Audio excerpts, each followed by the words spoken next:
like 20 minutes ago doing a live video and giving updates on therapy and pre-recorded tutoring series, but there was a problem with the sound.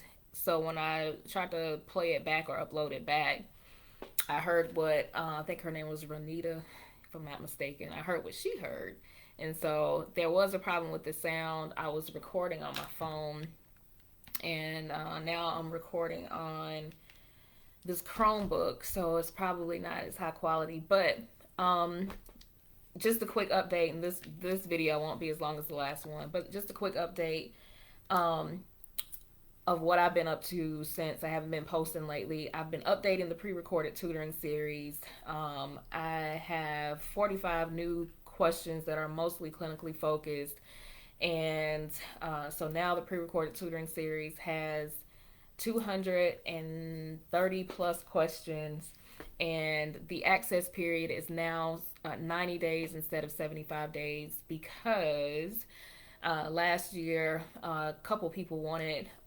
extensions, and so I figured instead of 75 days, the 90 days would be sufficient. So that's 3 months instead of 2 months and a week or so. So 2 months and 2 weeks. But anyway, just wanted to give an update on that. So pre-recorded tutoring series is now 230 questions plus. I'll give an exact number when I make the post and give an update. And then also it's 90 days instead of 75 days, and the rate is now $200. Last year it was on sale for $95 for the whole year due to the pandemic, but now that things are kind of recovering and things are getting a little bit better, then I may or may not have it that low again at some point this year. It just depends on how things are going.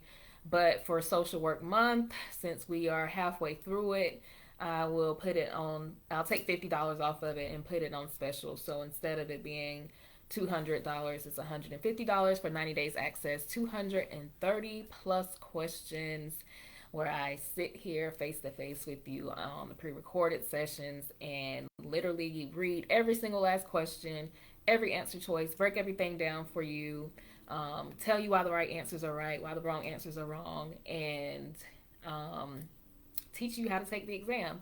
So for those who may be new or who may not know, I got my clinical license in January, and I kind of immediately got a therapy job right after. It's a part-time job. And if anybody comes back in and is listening to this again, it's because the volume or the sound on the first live that I did about 20 minutes ago was choppy and something was wrong with it. So I'm trying to do a quick new version of what I just did 20 minutes ago. But anyway, so I've been doing therapy, and that's why I haven't been posting as much. It's only been about 2 weeks, 3 weeks since I started my new job. And again, it's a part-time job, so I'm still on my You're welcome, Nico. So you were correct. The volume, something was going on with the volume on this thing, and once I posted it and played it back, it was not good. It was choppy. But just like I was saying, just to give an update on what I was doing over the last couple of months, I was getting my paperwork and stuff ready for my new job that I got doing therapy. So I'm back at the shelter that I was telling y'all about in plenty of my previous videos. Is full circle. So 10 years ago, I started at a domestic violence shelter as my first social work job.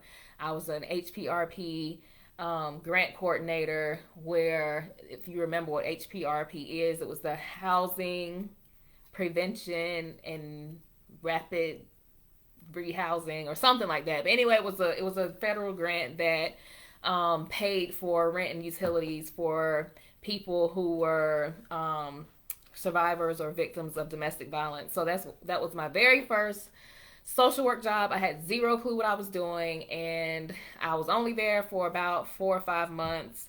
And then I started grad school, and then I went down to Columbia and had a new job that I stayed at for 4 years. So here we are 10 years later. I'm back at that agency. The CEO there, I'm friends with her on Facebook, and I have been since 2011 when I first started there. and she saw that I got my license, and she sent me a message and was like, "Hey, basically we have a job. Do you want it?" And so I'm like, "Yeah, I want it because I need some experience." And I could have jumped out there and did a job that probably was going to pay me so much more money, but this is a part-time job. It's a grant and it's temporary, and it's slower paced, and it gives me time to feel around and see what the heck I'm doing, because the very first night that I had therapy, I was like, what am I doing? What did I get myself into? I don't know what I'm doing. I have no guidance, and so I'm having to learn my way. So I think for me, it's not about the money. Yes, I do get paid. It's not nearly as much as I could be getting paid, but for right now, it's not about the money. So, um, glad that I have the opportunity and that it was presented to me so quickly, and with an agency I'm already familiar with, who knows my integrity and my work ethic and all that kind of stuff. So, have about 7 clients right now. I have a new family who wants to do family therapy, so I'm excited about that, because pretty much anything goes, and all of my clients are survivors of domestic violence. It's a diverse mix of women, and also children now. So I will be doing family therapy starting next week for the first time, and I'm just feeling my way around, learning things. They kind of just threw me out there just like they did 10 years ago, and was like, "Hey, you're qualified. Let's get this done. Here's your laptop. Here's your phone. Call me if you need anything. Call me if you have any questions, and figure it out," basically. So I'm trying to figure it out. It's very exhausting. Work from 8 to 5 on my primary job, and then from 6 to 9 or 6 to 10 or whatever hours it takes me to do my notes and meet with clients. And it's very fun for somebody like me who likes social work. Therapy is fun. But yes, it's so far as, I won't say fun because I don't want to make it seem like it's, whatever. But it's very interesting. It's very different from case management, of course. I'm having to learn how to train myself to not be so detailed in my notes, because I'm so used to writing pretty much everything verbatim as a case manager, because things do get mixed up with so many people on the interdisciplinary team, and this person did this and said that you said that and didn't really happen. So I'm very thorough with my notes and case management. So I'm having to learn how to not be as detailed and descriptive. Oh, it doesn't sound right. I'm trying not to be as long winded in my therapy notes. We'll say that. Definitely putting details and descriptions, but not as long winded. So I met with my mentee earlier today. So if y'all were here back in January, the first thing I did for the new year was offer up my time for anybody who wanted me to be their mentor. Not that I know everything, but I know a little bit. Have a little experience, dabbled in a little bit of this and that throughout my 10-year social work career. And I met with 2 ladies. One I haven't really heard from. The other one, I met with her 3 times. And we talked earlier today about therapy and our experiences in therapy as clients. And she is a therapist herself. She lives in New York, and she has been doing therapy part-time for 3 months. So we're in this together. And I'm really enjoying my meetings with her as my mentee, and I'm also still looking for a mentor. So if anybody has 3-5 years of experience practicing therapy, please reach out to me if you would like to be my mentor. I'm definitely teachable, open to whatever. I'm just here to learn and pass it on to the next person and help. But therapy so far, like I said, is a huge learning experience. It's only been 2 weeks for me so far. I make my own schedule. I do my own thing. I use therapy notes as the record that I put my notes in. And so far, therapy notes is okay. I don't really like the whole setup of it, but I do like most of its features.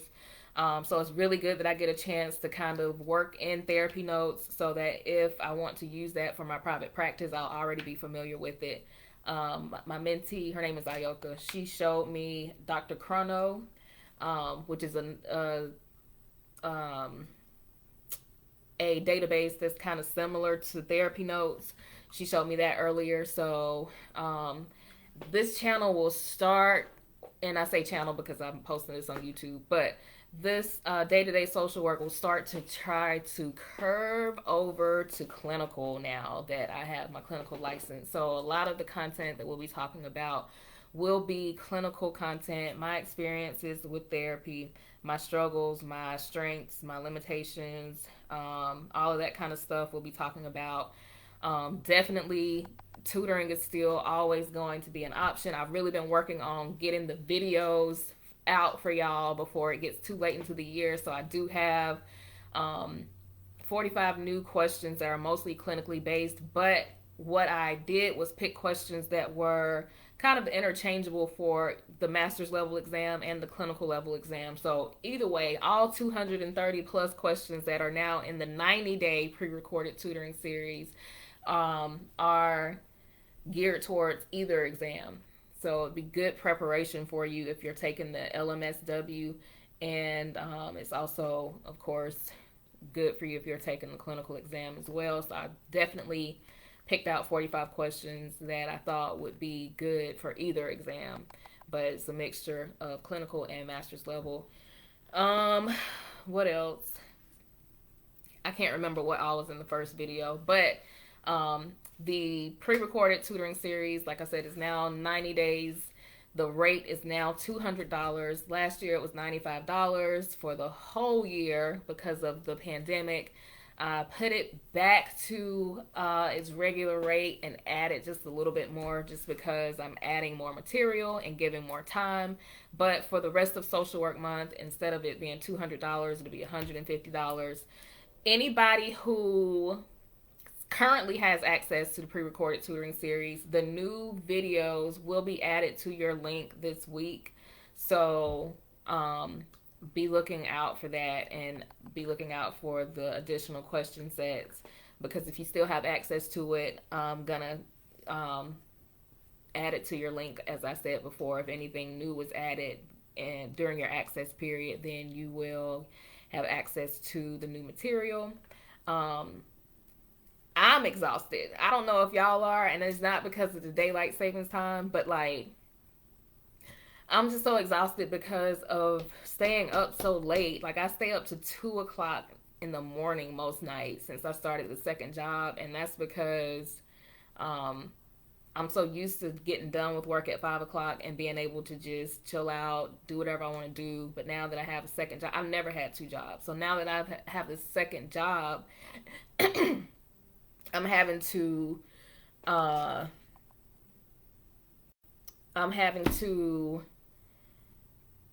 do what I would normally do after my first job at like 10, 11 o'clock at night. So and now I'm up until 2 o'clock because I don't want to miss out on things. And they called it something, sleep revenge or something like that. I can't remember what they call it, but it was something similar to that, where you stay up because you feel like you're missing out on stuff if you go to sleep.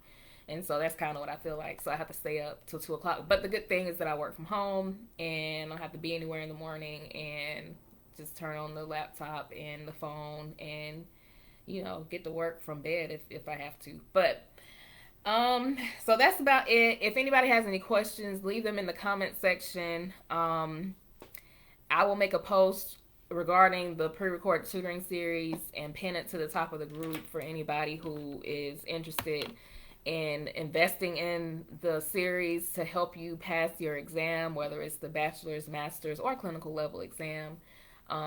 So if anybody has any questions, like I said, ask now or leave it in the comment section.